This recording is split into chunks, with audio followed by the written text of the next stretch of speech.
চায়নার ফ্ল্যাগ উঠছে ওখানে। আমরা এখন বুমলা পাসের বাইরে দাঁড়িয়ে রয়েছি, পিছনটা বুমলা পাসের মেন এন্ট্রি। এই রাস্তাটা কিন্তু চীন অধিকৃত তিব্বত লেখা আছে ওয়েলকাম টু সাঙ্গেস্তার মাধুরী লেক। আমার মোবাইলে ঠেকাচ্ছে চায়না স্ট্যান্ডার্ড টাইম 6:21। এই দেখুন জিরো তিব্বত, কিন্তু হলি ওয়াটারফলস দেখার মতো জায়গা। দেখতে পাচ্ছেন 108টা জলের ধারা। জো বলে সোনিয়াল সত শ্রী আকাল। তারিখটা ছিল 3 ডিসেম্বর 2025। আগের দিন রাতে আমরা শান্তিকে বিদায় জানিয়ে এসে পৌঁছেছিলাম তাওয়াংয়ে। তাওয়াংয়ে আমাদের হোটেল ছিল একদম মার্কেটের কাছেই, হোটেল অবসিডিয়ান ব্লু। ভাড়া পড়েছিল 1800 টাকা ডবল বেডরুম, ব্রেকফাস্ট নিয়ে। আজকে আমাদের গন্তব্য ছিল বুমলা পাস, অর্থাৎ ইন্ডিয়া চীন বর্ডার, অপরূপ সুন্দর মাধুরী লেক ও এই ভিডিও সব থেকে বড় আকর্ষণ হলি ওয়াটারফলস অথবা চুমিগাৎসে। সুপ্রভাত, আজকে 3 ডিসেম্বর আর এখন ঘড়িতে বাজে 7:25। এবার সব থেকে ইম্পর্টেন্ট কথা, তাওয়াং থেকে এই জায়গাগুলো ঘুরে দেখতে গেলে আপনারা যে গাড়ি নিয়ে অরুণাচলে ঘুরছেন সেই গাড়ি নিয়ে কিন্তু ঘুরতে পারবেন না, আলাদা করে গাড়ি বুক করতে হবে। আর সব থেকে বড় কথা, করতে হবে পারমিট। এই ভিডিওতে আমি কিন্তু ডিটেলসে বলে দেবো কীভাবে পারমিট ও গাড়ি বুক করবেন, এছাড়া গাড়ি ভাড়া কত পড়বে। সর্বোপরি পুরো ট্যুর প্ল্যানটা আমরা যেভাবে সাজিয়েছিলাম সেটা কিন্তু আপনাদের সাথে আলোচনা করে দেবো। আর হ্যাঁ, এই ভিডিওতে কিন্তু রয়েছে আরও অনেক সারপ্রাইজ, তাই আপনাদেরকে অনুরোধ এই ভিডিওটা শেষ অবধি অবশ্যই দেখবেন। তো আপাতত আমরা রওনা দিচ্ছি সাঙ্গেস্তার লেক, যেটা মাধুরী লেক নামেও বিখ্যাত, সেই দিকে। তো यहाँ से कितना टाइम लगेगा মাধুরী লেক? यहाँ से 1.5 लगी है। আচ্ছা, 1.5 ঘন্টা সময় লাগবে বলছে এখান থেকে মাধুরী লেক। 34 কিলোমিটার মতো রাস্তা। বুমলা পাস যেতে গেলে কিন্তু আপনাদের পাস করতে হয়, মানে পারমিট। এই পারমিট কিন্তু আপনাদের ড্রাইভার ভাই করে আনবে, সেই জন্য আপনি যে হোটেলে থাকবেন সেখান থেকেই গাড়ি নেবেন। আমরা যে হোটেলে ছিলাম তার নাম্বার কিন্তু ভিডিওতে আগেই আমি শেয়ার করে দিয়েছি, চাইলে সেখানে ফোন করেও আপনি রুম এবং গাড়ি একসাথে বুক করতে পারেন। তো এইবারে সেই গাড়িকে আগে থেকে, একদিন আগে থেকে, দুদিন আগে থেকে আপনাকে আপনার আধার কার্ডের কপি পাঠিয়ে দিতে হবে। ওরা কিন্তু এখান থেকে বুমলা পাসের জন্য যে পারমিট সেটা ইস্যু করে রাখবে, ঠিক আছে? এটা কিন্তু মনে করে করবেন, যদি দিনের দিন এসে করবো ভাবেন কিন্তু হবে না।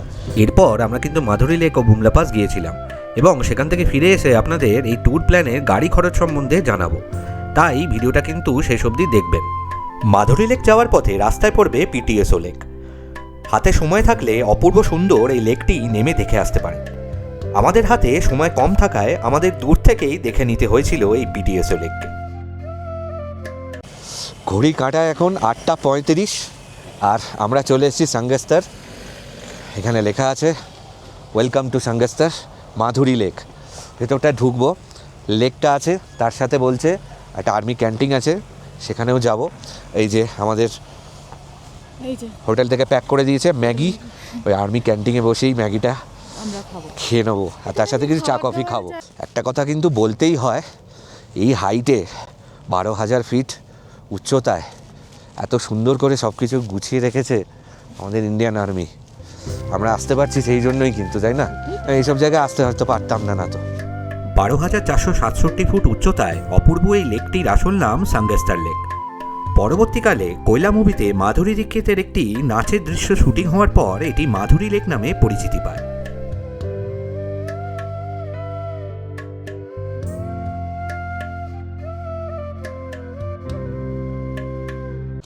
নটা 15 বাজে আমরা বেরিয়ে যাচ্ছি এই মাধুরী লেক ছেড়ে। এইখানে কিন্তু আর্মি ক্যান্টিনে আমরা একটু কফি খেলাম, আর যে ম্যাগিটা ছিল প্যাক করে এনেছিলাম ওটা খেলাম। এখানে ওয়াশরুমের ব্যবস্থা কিন্তু রয়েছে, কিন্তু এখন যেহেতু শীতকাল, জল জমে গিয়ে বরফ হয়ে গেছে, সমস্ত পরিষ্কার পরিচ্ছন্ন। আমাদের পরবর্তী গন্তব্য ছিল বুমলা, অর্থাৎ ভারত চীন বর্ডার। পথে কিন্তু পারমিটটি চেক হয়েছিল। আমরা চলে এলাম আবার এই ওয়াই জাংশন থেকে। এই যে রাস্তা, এইটা কিন্তু বুমলার দিকে চলে যাচ্ছে। यहाँ से कितना टाइम लगेगा? यहाँ से 30 मिनट लगी है। हाँ, 30 মিনিট মতো বলছে এখান থেকে টাইম লাগবে বুমলা পাস যেতে। এবার আমরা রওনা দিচ্ছি ভারতের একদম শেষ প্রান্তের দিকে। তাওয়াং থেকে ধীরে ধীরে উঠছি সমুদ্রপৃষ্ঠ থেকে প্রায় 15,200 ফুট উচ্চতায় অবস্থিত ঐতিহাসিক বুমলা পাসে। এই রাস্তা শুধু একটা ড্রাইভ নয়, এ এক অন্যরকম অনুভূতি। এই পথেই 1962 সালের ভারত চীন যুদ্ধের ইতিহাস লুকিয়ে আছে। যত উচ্চতা বাড়ছে সাথে সাথে অক্সিজেন কমছে আর ঠান্ডা বাড়ছে, আর তার সাথে পাল্লা দিয়ে উত্তেজনা আর গর্ব সমান তালে বাড়ছে। আমরা এখন বুমলা পাসের বাইরে দাঁড়িয়ে রয়েছি। পিছনটা বুমলা পাসের মেন এন্ট্রি। আর এখন গড়িতে বাজে 10:30। মোবাইলে টাইম দেখাচ্ছে 1টা। হ্যাঁ, চায়নার টাইম ধরে নিচ্ছে এখানে মোবাইল নেটওয়ার্ক, ঠিক আছে। আর হাত ঘড়িতেই দেখাচ্ছে 10:30। এখানে একটা ইনফরমেশান দিয়ে দিই, বুমলা পাসে কিন্তু যখন এই ভেতরে চায়না বর্ডারের কাছে নিয়ে যায় ওরা, এখানে মোটামুটি একটা 100-150 জন বা যেরকম হয় 80 জন 100 জনে একটা গ্রুপ বানিয়ে ওনারা কিন্তু ভেতরে নিয়ে যান। তো আমরা জাস্ট ঢুকছিলাম যখন, তখন একটা গ্রুপ নিয়ে চলে গেল। এখন আবার বলছে আমাদের আধা ঘন্টা মতো অপেক্ষা করতে হবে, আবার একটা গ্রুপ নেবে, তারপর তাদেরকে সাথে কথা বলে ভেতরে নিয়ে যাবে। তো এই হচ্ছে ব্যাপার। তো বুমলা পাসে কিন্তু এই ব্যাপারটা রয়েছে, টাইম নিয়ে আসবেন। আর দ্বিতীয় কথা হচ্ছে প্রচণ্ড ঠান্ডা, গ্লাস টাস পরে আসবেন। আর ভেতরে নিয়ে যাবে, ভেতরটা ঘোরাবে, তারপরে এসে বলছি হ্যাঁ, ভেতরে কিন্তু ফটোগ্রাফি ভিডিওগ্রাফি স্ট্রিক্টলি প্রহিবিটেড। ভেতরে কোনো রকম কিছু ক্যামেরা অ্যালাউ করবে না, তাই আমরা ভেতরে গিয়ে কি হচ্ছে সেটা দেখাতে পারবো না। কিন্তু অবশ্যই আমি বেরিয়েছে আপনাদের পুরো গল্পটা বলছি যে ভেতরে আমরা কি করলাম, কি দেখলাম। আচ্ছা, ঘড়িতে এখন 12টা বাজে। আমরা বুমলা পাস থেকে বেরিয়ে এসেছি। যেরকমটা বলেছিলাম কি বুমলা পাসের ভেতরে যে চায়না বর্ডার রয়েছে, একদম যেখানে আমরা গাড়ি দাঁড় করিয়ে যে ভিডিওটা করলাম ওখান থেকে 200 মিটার মতো পায়ে হেঁটে যেতে হয়। নিয়ে যায় ওরা গ্রুপ বানিয়ে, মোটামুটি ওই আমাদের সাথে 60-70 জন নিয়ে গেল। ওখানে গিয়ে ব্রিফিং হলো, একদম চায়না সেনা দেখলাম, ওদের বর্ডার দেখলাম। ওটা অ্যাকচুয়াল এলওসি নয়, ওটা LAC, line of actual control. এটা হচ্ছে সুবেদার জগিন্দর সিং ওয়ার মেমোরিয়াল, ঠিক আছে। এটার পিছনে কারণটা ওখানে উনি বললেন, ওখানে যে সুবেদার সাহেব ছিলেন আমাদের ব্রিফ করলেন যে ঘটনাটা ঘটেছিল 23শে অক্টোবর 1962-তে। জায়গাটা এইখানে কিন্তু আমাদের এই টপে চেকপোস্ট ছিল, ওই টপে, ঠিক আছে, ওই টপে চেকপোস্ট ছিল। সেইখানে কিন্তু আবার থার্ড অ্যাটাক হয় ওই দিনই আবার দুপুরবেলা 2টোর সময় থার্ড অ্যাটাক করে চায়না সেনা। তো সেই সময় কিন্তু এখানে পোস্টেড ছিলেন এই পরমবীর সুবেদার জগিন্দর সিং। তার বীরত্বের কাহিনী এখন আপনাদের বলবো, একটু মন দিয়ে শুনবেন। এইখানে উনি পোস্টেড ছিলেন, তার সাথে ছিলেন 22 জন সেনা। ওনারা যখন হেডকোয়ার্টারে যোগাযোগ করেন তখন হেডকোয়ার্টার থেকে বলেন যে না, আমরা আর কোনো রকম পিছন থেকে ব্যাকআপ পাঠাতে পারছি না, তোমরা নিচে নেমে এসো চেকপোস্ট ছেড়ে। কিন্তু এই পরমবীর যোদ্ধা সুবেদার জগিন্দর সিং এবং তার 22 জন সঙ্গী কিন্তু এই পোস্ট ছেড়ে যাননি। ধীরে ধীরে ওনাদের কাছেও ওই গোলাবারুদ শেষ হতে থাকে। তারপরে ওপর থেকে নেমে এসে এই জায়গাটায়, এই নিচের এই যে ওয়ার মেমোরিয়ালটা করে রেখেছে এখানে, এই জায়গাটায় কিন্তু হাতাহাতি হয় একদম। 56 জন চাইনিজ আর্মিকে নিজে হাতে মেরে ফেলেন।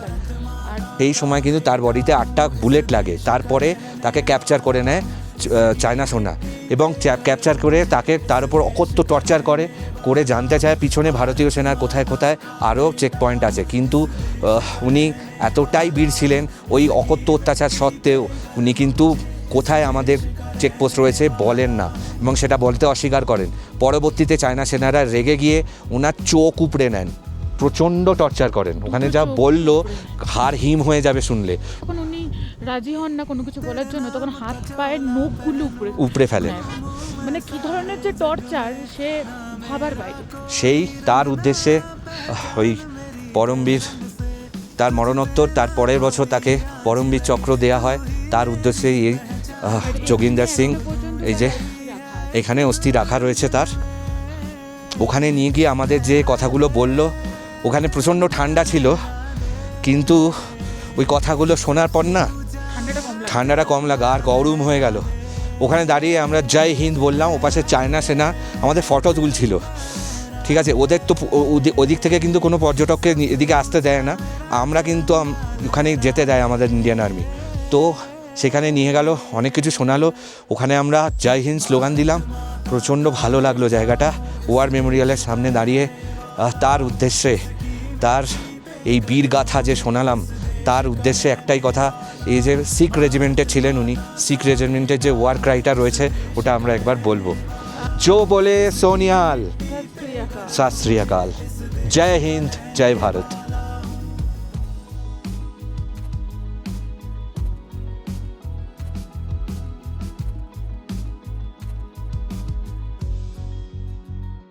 এবার আসি গাড়ি ভাড়ার কথায়। আমরা যে প্ল্যান করেছিলাম একদিন এই মাধুরী লেক, বুমলা পাস আর চুমিগাচ্ছে, তাতে 7 সিটার গাড়ির ভাড়া পড়েছিল 11,500 টাকা। এবারে আপনারা যদি শুধু মাধুরী লেক ও বুমলা পাস করেন তাহলে ভাড়া পড়বে 5,500 থেকে 6,000 টাকা। তবে আমি বলবো চুমিগাচ্ছে মিস করবেন না, তার কারণটা আপনারা নিজেরাই বুঝবেন এই ভিডিও শেষে।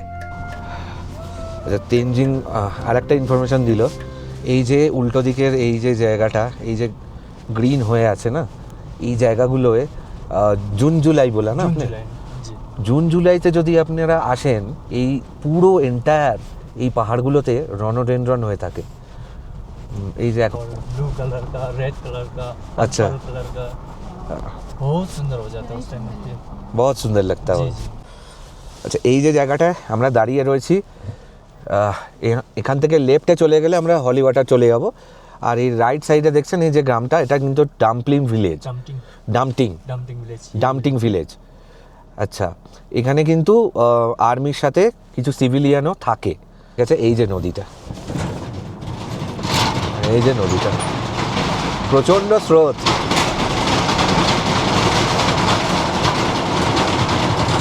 কিন্তু আপনাকে কোনো রকম ক্যামেরা বলুন, মোবাইল বলুন, আপনাকে অ্যালাউ করবে না, আপনার কাছেও রাখতে দেবে না।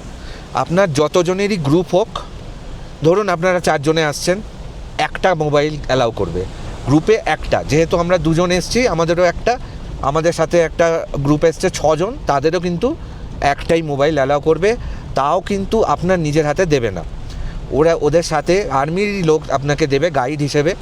সে আপনাকে নিয়ে যাবে ওই 1 কিলোমিটার ট্রেক করে ওপরে নিয়ে যাবে, খানিকটা ওপরে উঠতে হবে, গেলে ওই হলি ওয়াটার ফলস এবং পয়েন্ট যেগুলো রয়েছে, যেগুলো ফটো তোলা যায়, পারমিশন আছে, সেখানে কিন্তু ওনারা নিজেরা ফোন বের করে নিজেরাই ফটো তুলে দেবেন, আপনাদের হাতে মোবাইল অ্যালাউ করবেন না। তো সেইভাবে কিন্তু আপনাকে ম্যানেজ করতে হবে ব্যাপারটা। এরপরে মনে হয় আর আমাদের হলি ওয়াটার, ওই হলি ওয়াটার ওখান থেকে পড়ছে, উপর থেকে হলি ওয়াটার ফলসটা পড়ছে।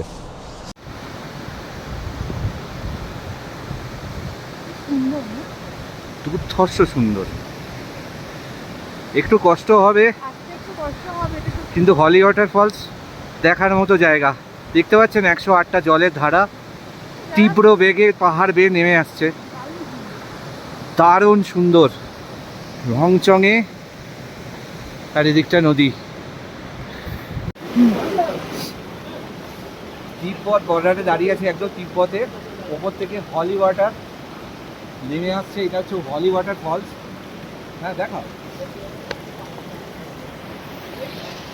দেখতে পাচ্ছেন জলের ধারা, 108টা জলের ধারা নেমে আসছে, 108টা জলের ধারা ওর থেকে নেমে আসছে। আর এদের যে বিশ্বাস, বৌদ্ধদের বিশ্বাস, এই জলটা খুবই পবিত্র একটি জল, আর এটা খেলে বিভিন্ন রকম অসুখ সেরে যায়। তো এটা আমাদের বলেই দিয়েছিল বোতল ক্যারি করতে, তো বোতল ক্যারি করেছি। এই হলি ওয়াটার ভরে নিয়ে যাব, প্রচণ্ড ঠান্ডা, এক বোতল একটু খেয়েও নি, ভালো খেতে। সবার ভালো হোক, সবার ভালো হোক। কথিত আছে এই গ্রামের লোক একবার খুব অসুস্থ হয়ে পড়েছিল। তাদের নিরাময়ের জন্য গুরু পদ্মসম্ভবা এখানে ধ্যান করেছিলেন এবং ধ্যান পরবর্তীকালে সেই ধ্যানের মালা ছুঁড়ে মেরেছিলেন এই পাহাড়ের গায়ে। তার মালার 108টি মুক্ত পাহাড়ের গায়ে 108টি ছিদ্র তৈরি করে এবং সেখান থেকেই তৈরি হয় এই হলি ওয়াটার ফলস। এই দেখুন জিরো তিব্বত, এই যে দেখুন, এবার ভালো করে দেখুন, এই রাস্তাটা কিন্তু চীন অধিকৃত তিব্বত, দেখতে পাচ্ছেন এই পুরো। আর এই পারে দাঁড়িয়ে আছি, এই পাশটা কিন্তু আমরা ইন্ডিয়ার দিকটা তোলা বারণ, তুলব না। ওই যে ওরা বললো জিনপিংয়ের ফটো ওই দিকটা চায়নার অফিস তোলা যাবে, প্রবলেম নেই। এই যে চায়নার ফ্ল্যাগ উঠছে ওখানে, দেখতে পাচ্ছেন, এই যে চায়নার ফ্ল্যাগটা উঠছে ওখানে লাল, ওইটা কিন্তু চায়নার ফ্ল্যাগ। ওই যে এটা চায়নার ফ্ল্যাগ উঠছে।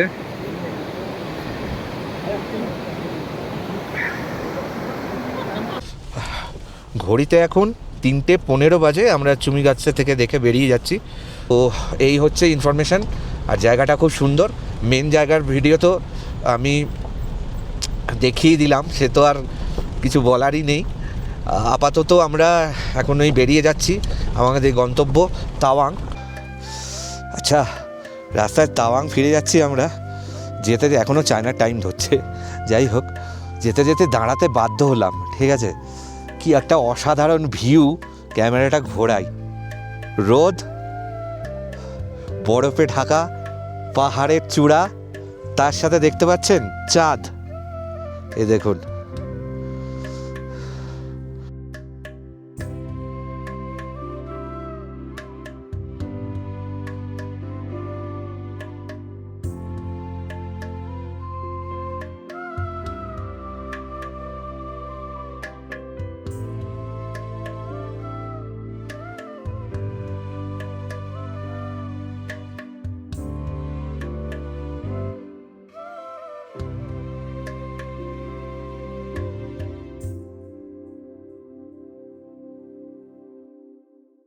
পাঁচটা 40 বাজে তাওয়াং পৌঁছলাম, ফিরে এলাম। প্রচণ্ড খিদে পেয়েছে সারাদিন। ওই একটু বিস্কিট, ম্যাগি এইসব খেয়ে কেটেছে। তো এখানে একটা রেস্টুরেন্ট আছে আমাদের, যে হোটেলটা তার সামনেই, এই যে ড্র্যাগন রেস্টুরেন্ট, এই যে বোর্ড লাগানো।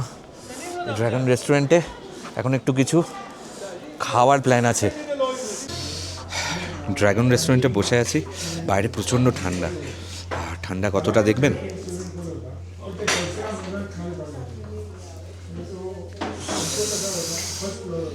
-2 ডিগ্রি। এই খাবো দাবো গিয়ে ক্র্যাশ আজকে পুরো। কালকে একটু লেটে বেরোবো। কালকে কিন্তু তাওয়াং শহরটা ঘুরে দেখাবো আপনাদের। তাওয়াং শহর খুব সুন্দর একটা শহর, সাজানো একটা শহর। অনেকগুলো স্পট আছে। তাওয়াংয়ের মনেস্ট্রি রয়েছে, বুদ্ধ স্ট্যাচু রয়েছে, তার সাথে 2টো ওয়ার মেমোরিয়াল রয়েছে এখানে। তো সেগুলো কভার করার ইচ্ছা রয়েছে। আর কালকে একটু বেলা করেই বেরোবো, 10টা সাড়ে 10টায়। আর হ্যাঁ, বিকেলবেলা সন্ধেবেলা একটা আকর্ষণ রয়েছে। এখানে কিন্তু একটা লাইট অ্যান্ড সাউন্ড শো হয়। সল্ট থাকে, খেয়ে দেখি। দাঁড়াও তো দেখে লাভ নেই। যাই হোক, গরম গরম দিয়ে গেছে, খেয়ে দেখি। দারুণ খেতে। তাওয়াংয়ে আসলে, অরুণাচলের তাওয়াংয়ে আসলে কিন্তু এই বাটারটি অবশ্যই ট্রাই করবেন। আমি চাটার টেস্টটা বলে দিই, একদম পুরো বাটারের টেস্ট, আর সাথে বহুত बढ़िया है। লিকুইড বাটার একদম। এখানে ডিনার কমপ্লিট করে আমরা কিন্তু ফিরে এসেছিলাম আমাদের হোটেলে। পরের দিন আমরা কিন্তু তাওয়াংয়ের লোকাল সাইট সিন করেছিলাম।